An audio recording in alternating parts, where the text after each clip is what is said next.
Alors justement, je vous disais tout à l'heure que peut-être on aurait besoin de drum bus, notamment si vous êtes sur des rythmiques. Vous dites, tiens, ma rythmique, j'aimerais bien lui donner un peu plus de peps. Eh ben, n'allez pas forcément chercher un compresseur. Là, vous voyez que j'ai ouvert le drum rack pendant que je parlais.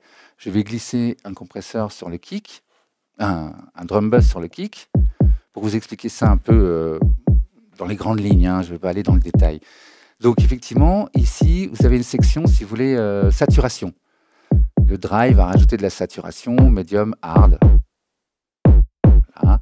Le crunch aussi, même si en fait cette partie-là, ça sera peut-être plus pour les caisses claires. En fait, vous voyez, il est coupé en 3 comme ça. Enfin oui, cette zone-là en 4. Donc la zone du milieu, la crunch, damp, transient, ce sera peut-être plus utile sur les caisses claires, les percus et tout ça. Si c'est un kick, c'est plutôt ici qu'il faut aller chercher. Vous voyez que vous avez une compression là.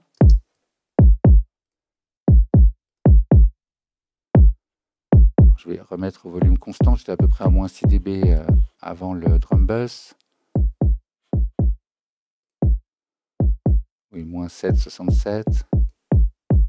C'est un tout petit peu plus fort. Ça, faut vraiment faire ça. Si vous mettez un compresseur, vous faites attention, ou n'importe quel effet d'ailleurs, quand vous êtes en train de mixer ou même de composer, de faire du sound design, que votre effet ne change pas le volume. C'est le meilleur moyen de bien entendre les choses, d'être sûr que vous n'êtes pas en train de trop modifier le son. Et en plus, vous pouvez comparer sans que l'oreille soit truquée. Parce que quand le volume change, notamment quand il monte, on a l'impression que c'est mieux. Voilà, juste parce que le volume est plus fort.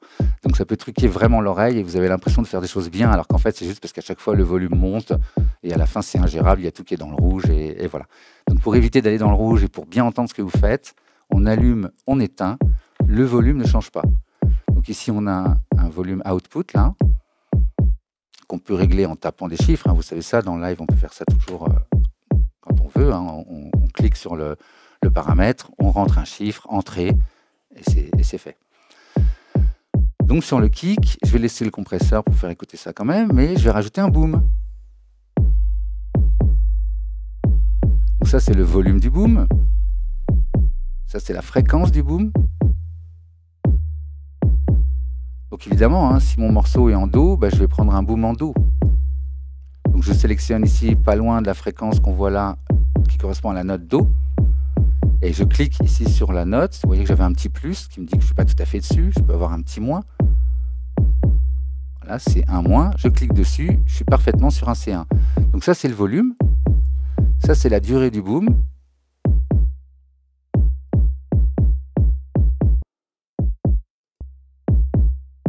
Vous voyez que ça peut vraiment améliorer. J'ai compressé en plus. Hein. Vous voyez que ça améliore vraiment. On entend un peu mieux l'attaque. Régler un compresseur, c'est toujours subtil. Hein. Donc là, aujourd'hui, ça va être des choses qu'il faut bien écouter. Vous voyez qu'en fait, j'ai vraiment amélioré le son sans changer le volume. Voir, je l'ai même baissé un peu. On est d'accord, hein, c'est mieux après. Donc c'est pour ça que je vous disais, si vous êtes un peu pressé, vous êtes en train de composer, de faire du sound design, peut-être c'est plus intéressant d'utiliser drum bus. Pour la snare, je vous montre ça aussi rapidement. Je crois que c'est celle-ci qui joue. Oui, c'est ça. Donc c'est même pas une snare, c'est un snap, un claquement de doigts.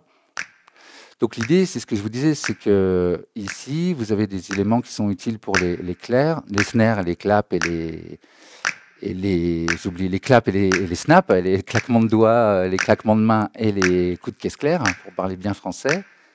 Et donc vous voyez que ça c'est intéressant parce que ça va mettre, alors attendez, toujours pareil le volume, je vais regarder avant, donc 9,87, vous avez vu que je renvoie live, hein, ça permet de réinitialiser ici ce compteur qui va nous donner le volume en crête, donc ça c'est hyper important quand on compresse. Et donc effectivement, j'étais à moins 9,61, j'allume. Voilà, oui, c'est ça, logique, donc moins 9. Et si je veux le réinitialiser, le compteur de crête, là, de volume maximum, je peux aussi cliquer dessus.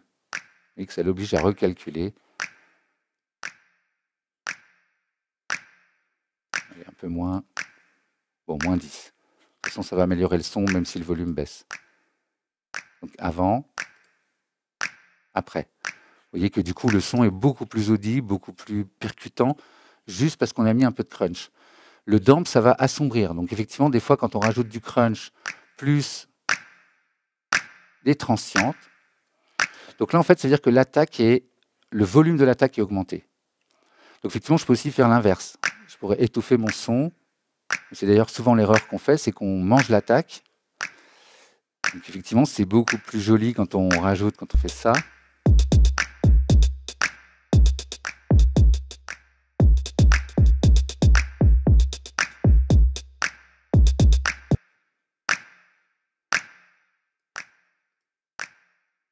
Ah, c'était à -11. Ah oui, je me suis trompé, ça augmente beaucoup le volume quand même.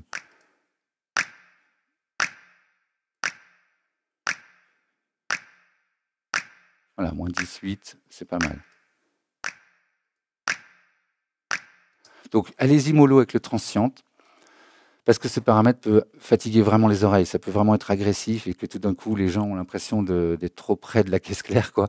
Donc, ne mettez pas forcément à fond. Au début, vous aurez peut-être envie, parce que vous dites, ah, vraiment, ça le rend beaucoup plus percutant, quoi. Mais si vous faites ça surtout, et même rien que sur un élément, ça peut... donc, allez-y mollo, écoutez bien. Mais disons que vous voyez que je vais en plus la compresser. Peut-être l'étouffer. Parce que du coup, je l'ai un peu trop éclairci en faisant mes crunchs et mon transient, là. Donc, je peux tout de suite l'étouffer sans mettre d'équaliseur. Hein. Je coupe les aigus.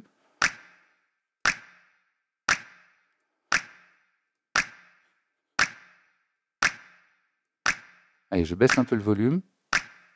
Voilà, 11,6. Et avant, j'étais à...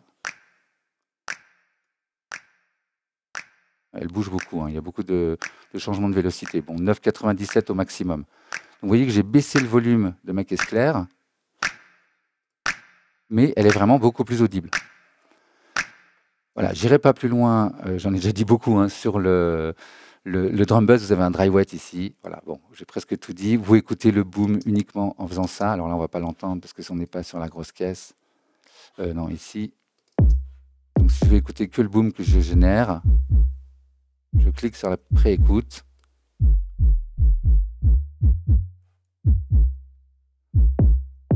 D'accord? Et du coup, on peut pré-écouter le boom qu'on rajoute.